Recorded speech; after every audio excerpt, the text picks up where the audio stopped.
Salam The Reds, Liverpool menang 2-1 melawan West Ham. Luis Diaz dan Virgil van Dijk yang menjadi penyelamat kemarin itu. Dan dari segi performa, sebetulnya ada yang perlu dikhawatiri sih oleh para fans Liverpool, karena pastinya Liverpool yang sekarang ini memburuk daripada awal-awal musim.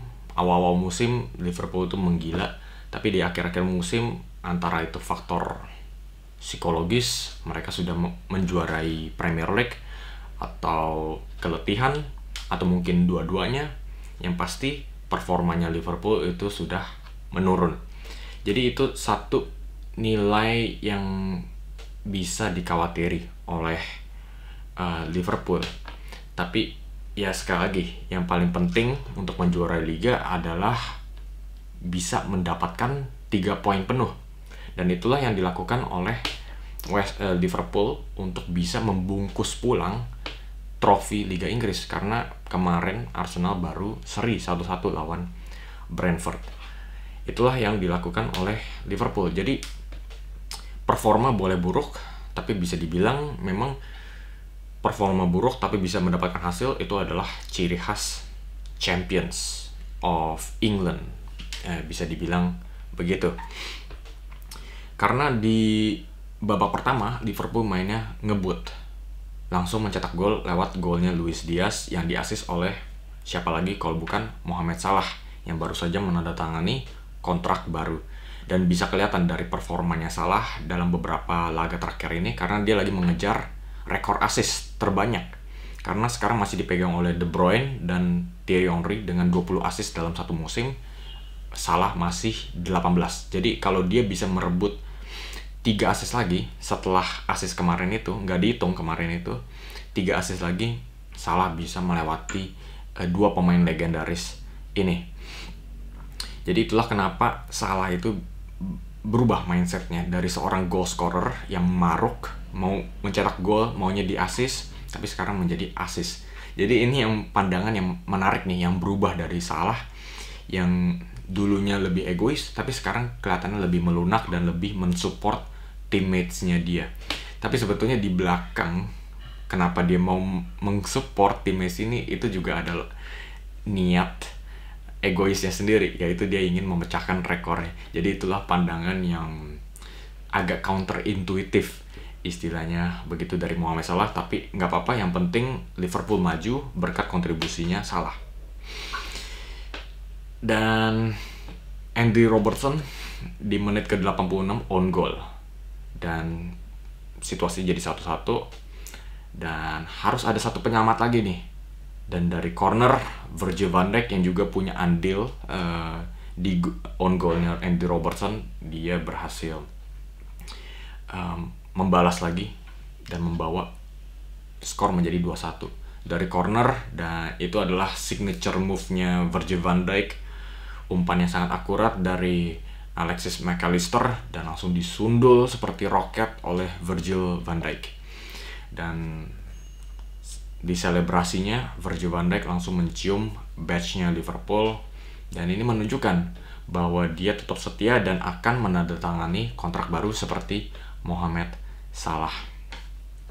Dan ya sebetulnya Liverpool itu udah jauh-jauh hari membungkus pulang trofi Liga Inggris sih. Jadi walaupun mereka kemarin itu cuma seri, nggak ada masalah, mereka tetap akan juara Liga Inggris. Tapi dengan hasil kemarin itu ya pastinya Liverpool semakin hari semakin dekat dengan hari perayaan. Jadi ini sebetulnya bukan pertandingan yang sangat krusial bagi Liverpool, tapi ya sekali lagi menunjukkan sih, memang walaupun Liverpool mainnya lagi nggak bagus, mereka masih bisa mendapatkan 3 poin penuh. Berbeda jauh dengan Arsenal musim ini, pesaing terdekatnya. Seringkali Arsenal yang mendominasi pertandingan tapi gagal meraih 3 poin penuh. Jadi Liverpool ini salah satu alasan kenapa Liverpool itu tetap berhak ya menjadi tim terbaik di Liga Inggris musim ini.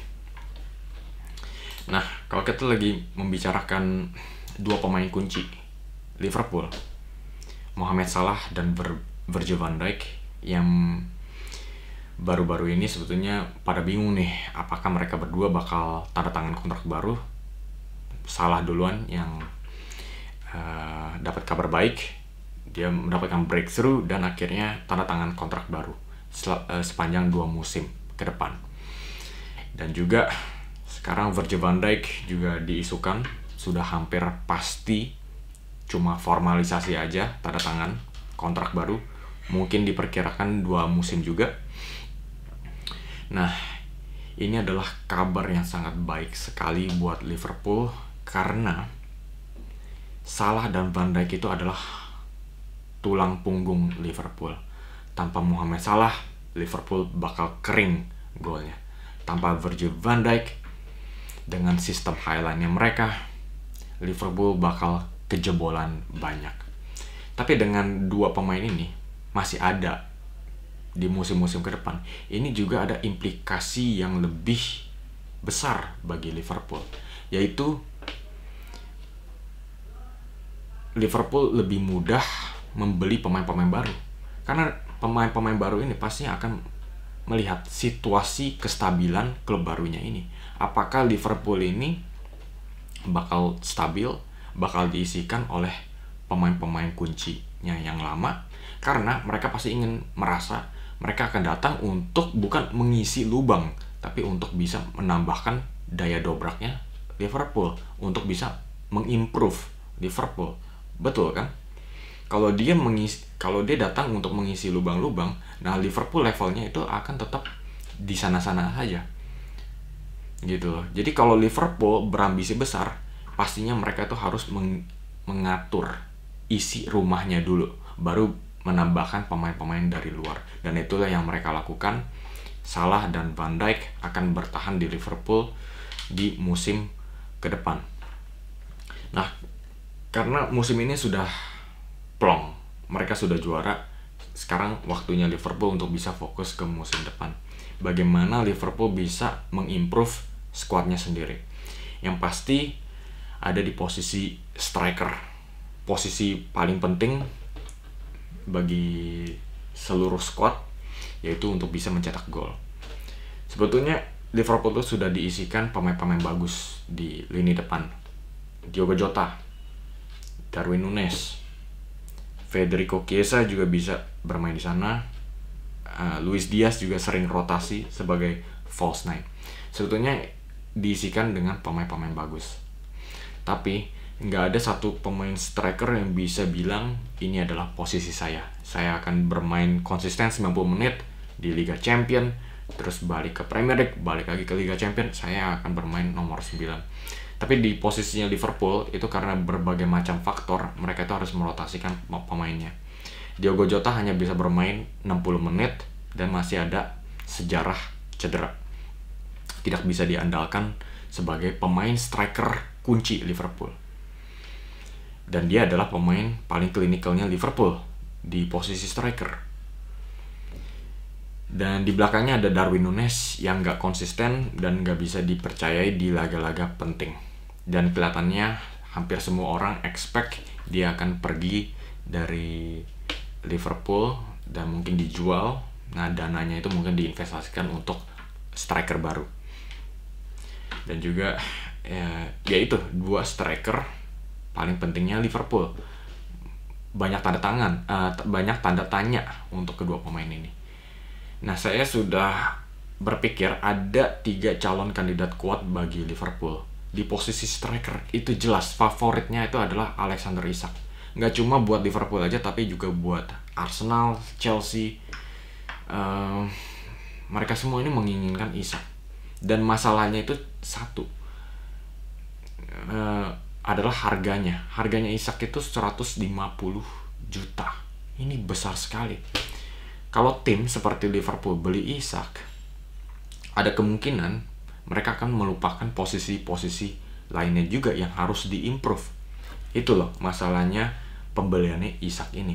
Jelas kualitasnya Isak itu adalah striker terbaik. Malah saya bilang Isak itu lebih bagus daripada Erling Haaland, karena dia nggak cuma bisa mencetak gol bagus, tapi dia juga bisa link up, bisa ngedribble. Ini pemain sangat serbaguna, nggak seperti Haaland yang cuma bisa melihat gol aja. Nah itu Alexander Isak.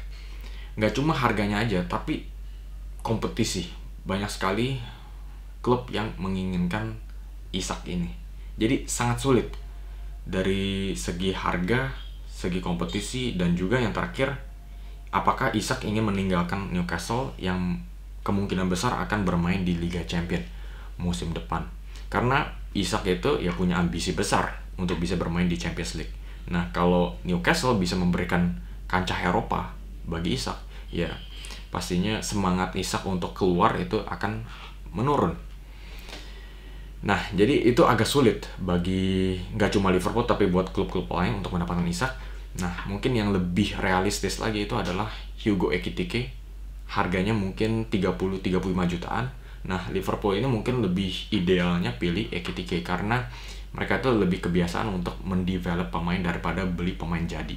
Karena satu, harganya lebih murah, dan yang kedua, ya scoutingnya Liverpool itu cukup bagus dan development strateginya itu juga cukup bagus gitu loh. Banyak sekali pemain seperti Mane dan Salah, profilnya sama, harganya juga sama. Tiba-tiba bisa dari 30 juta bisa jadi 100-an juta harganya gitu loh. Jadi mereka tuh punya kemampuan dalam segi ini. Dan itu memang sudah terbukti sukses. Jadi walaupun Liverpool nggak dapetin Isak, mereka tetap bisa percaya diri, bisa mendevelop pemain-pemain seperti Ekitike yang cukup sukses bersama Eintracht Frankfurt.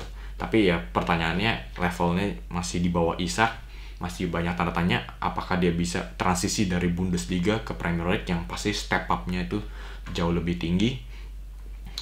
Nah juga ada satu pemain nih, Liam Delap, yang dihargai 30 juta dengan relegation clause. Kalau Ipswich relegasi, harganya Delap langsung jatuh jadi 30 juta.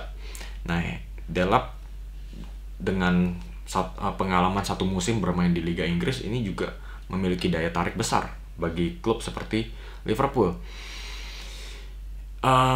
Mungkin satu-satunya pertanyaan buat Delap, dia itu harganya memang murah, tapi apakah dia bisa lompat dari tim degradasi menjadi tim ke Liverpool, tim seperti Liverpool?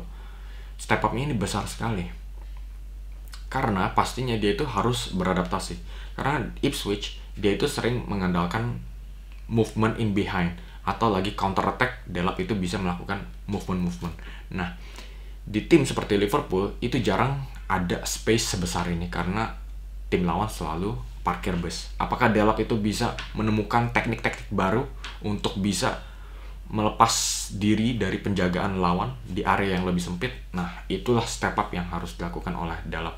Tapi dari segi harga, Delap dan Ekitike menang daripada Isak, dan juga dari segi realistisnya. Nah itu posisi striker. Oh, masih ada satu striker lagi, yaitu mungkin ini profilnya lebih mirip dengan Isak, tapi mungkin harganya bisa lebih murah setengah lebih, yaitu Victor Osimhen dari Galatasaray, dan kemungkinan besar akan dilepas oleh parent klubnya Napoli musim depan. Nah diisukan harganya itu mungkin sekitar 60 jutaan. Nah ini adalah harga yang bagus untuk pemain dengan profil seperti Isak, yaitu star quality, sangat clinical di dalam kotak penalti, tapi dia juga bisa link up dengan pemain-pemain lainnya. Ini pemain yang sangat mirip dengan Isak sih, tapi yaitu pemain seperti Osimhen harganya cuma 60 juta itu sangat kurang realistis. Dan kalau itu pun memang benar, pastinya banyak klub yang akan berkompetisi dengan Liverpool. Jadi cukup sulit gitu loh. Nah itu posisi striker. Di posisi lainnya itu ada left back. Sebetulnya nggak cuma left back aja, left back dan right back itu juga jadi masalah besar bagi Liverpool. Seringkali menjadi titik kelemahan. Posisi left back, Andy Robertson itu juga sudah memasuki masa penuaan. Dia itu kinerjanya sudah sangat menurun dan jauh lebih kurang konsisten daripada masa lalunya. Jadi ini posisi yang harus di Regen lagi. Nah, satu pemain yang saya suka buat Liverpool di posisi ini adalah Milos Kerkez yang sangat sukses bersama Bournemouth. Dia itu mengingatkan saya dengan Andy Robertson di masa-masa kejayaannya. Sangat rajin maju dan mundur. Ketika dia maju, dia juga sangat disiplin untuk tracking back lagi. Dan ketika dia maju, dia itu memiliki kemampuan dribble yang bagus dan juga memiliki kemampuan crossing yang akurat. Dan ini adalah posisi yang membutuhkan stamina yang sangat besar. Dan Kerkez itu memiliki sifat energik ya untuk bisa maju mundur selama 90 menit. Ini pemain yang saya suka. Dan mungkin harganya nggak terlalu mahal, 40 juta, dan memiliki tenggang waktu yang sangat panjang. Dan di posisi lemah sebaliknya, yaitu di posisi right back, Trent Alexander-Arnold itu sudah hampir pasti hengkang ke Real Madrid kalau dia nggak melakukan U-turn. Nah, ini sebetulnya adalah nilai positif dan nilai minus. Nilai minusnya pasti kemampuan crossing dari Trent Alexander-Arnold, kemampuan playmakingnya Arnold ini pastinya akan dirasakan oleh Liverpool. Tapi ini juga adalah nilai positif bagi Connor Bradley yang selama ini berada di bawah bayang-bayangnya Trent Alexander-Arnold, dan developmentnya pun juga agak sedikit tersendat akan hal ini. Jadi dengan kepergiannya Trent Alexander-Arnold, ini adalah kesempatan bagus buat Connor Bradley. Tapi masalahnya buat Bradley itu bukan cuma dari kemampuannya aja. Dari kemampuan dia itu sebetulnya bisa menyamai Trent Alexander-Arnold, bahkan lebih melampaui, karena dia itu lebih konsisten dalam tracking back, lebih disiplin. Nah, ini mungkin yang lebih diperlukan oleh Arne Slot di posisi right back ini. Tapi masalahnya itu bukan kemampuan, tapi dari riwayat cederanya Connor Bradley. Karena pemain muda itu biasanya tulangnya itu juga tulang muda, jadi sering rawan cedera. Itulah masalahnya Connor Bradley. Apakah dia bisa konsisten, apalagi untuk mengisi berbagai macam kompetisi musim depan? Apakah dia bisa menjadi first choice ya Liverpool? Nah, kemungkinan besar sih dia akan mengalami cedera kecil gitu. Jadi yang paling baik adalah Liverpool untuk mencari satu pemain lagi di posisi ini. Nah, kandidat yang terkuat itu adalah Jeremy Frimpong. Sangat bagus, tapi sekali lagi Frimpong itu kalau dia dibeli oleh Liverpool, ada kemungkinan besar dia itu yang akan menjadi first choice-nya. Nah, ini balik lagi ke masalah dulu. Connor Bradley akan menjadi status pemain cadangan lagi kalau Frimpong yang masuk. Dan juga harganya Frimpong itu mahal juga.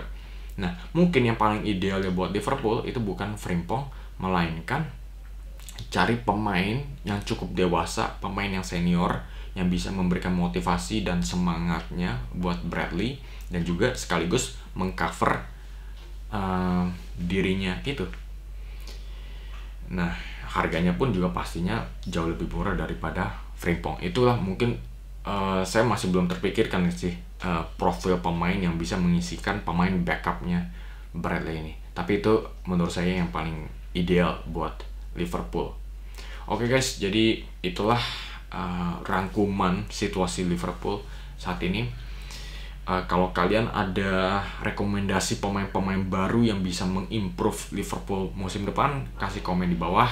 Dan yang terakhir, jangan lupa subscribe kalau kalian enjoy dengan video ini, dan juga like, karena ini pastinya akan mendorong algoritma video ini. Terima kasih atas perhatiannya, sampai jumpa di video selanjutnya.